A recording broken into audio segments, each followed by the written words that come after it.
Hey, it's Christopher Gill. I'm one of the co-founders of Center State Development and Investments.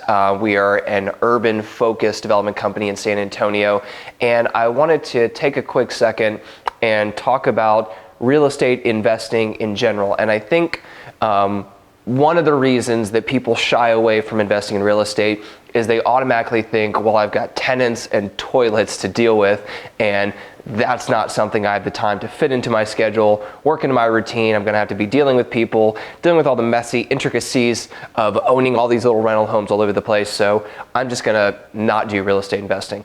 And I think a little clarification on maybe some of the options that real estate investing can afford to people is worthwhile, so that you or someone you know that you're talking to about real estate investing, they're actually able to make an accurate and informed decision. And one of the biggest things that I recommend people consider when they're talking about real estate investing, but they're like, hey, I've got a regular job, or I travel a lot, or I have other things that I really want to spend my time on except for dealing with tenants and unclogging toilets, is looking to find good quality operators to invest in.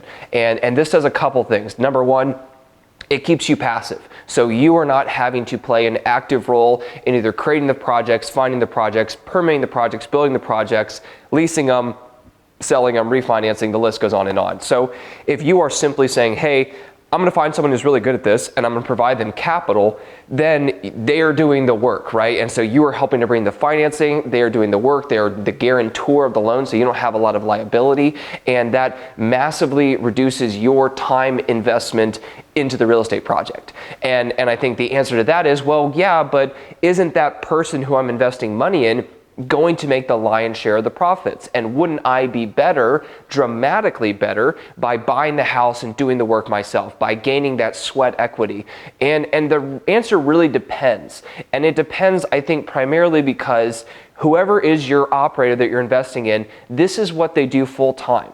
And you need to remember that they're probably going to have better negotiations with contractors to get repairs done cheaper. They're going to understand the path to really optimizing every project, instead of you or someone who is a little bit more of a novice and kind of a weekend warrior investor going in there and you're trying to improve it, you're trying to do the very best thing, but this is not your full-time operation. So you are losing out on economies of scale and just knowledge expertise by not supporting and not investing in and kind of co-investing with someone who's a really skilled expert in whatever area of real estate you're looking to invest in. The other thing that I think about is people don't understand the different ways that investing returns can be structured. And if you are structuring something where you are having equity as well as cash flow in a deal, and I would always look for opportunities that combine both of those things, that you can say, hey, I am going to make cash flow while I own this property, which is what a landlord does, but I also own a piece of the action. So if the property goes up in value, if it appreciates, if there's depreciation, you get to and benefit from those things as well. So if you're thinking about real estate investing, I would really consider you to try and get as accurate a picture as possible about what the intricacies are, what you're actually going to have to do, what you're actually going to have to invest your time in, and maybe consider finding a really good operator and simply building and going alongside them, seeing what kind of projects they're doing, and you may benefit from some of the incredible returns that real estate offers without all the work and dealing with the tenants, unclogging toilets, and those really annoying late night calls.